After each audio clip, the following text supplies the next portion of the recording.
Ang debosyon kay Santo Niño nakadikit na sa pananampalataya ng mga kapatid nating Cebuano. Pero alam niyo ba kung paano nagsimula ang malalim na debosyon sa Batang Jesus?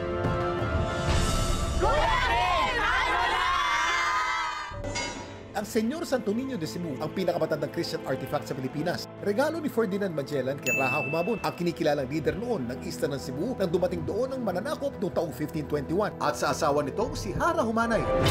Ayon sa kwento, nung dumaong sa Sugbu o Cebu si Miguel Lopez de Legazpi noong 1565, pinasunog daw nito ang buong pamayanan upang palayasin ang mga nakatira dito. Dito natagpuan nila ang imahe ng Batang Jesus sa isa sa mga nasunog na bahay. Nakabalot ito sa tela at nakasilid sa isang kahong gawang kahoy at hindi raw ito nasunog. Bagay na tinuturing nilang milagro. Mula rito umusbong ang debosyon ng mga Cebuano sa Batang Jesus.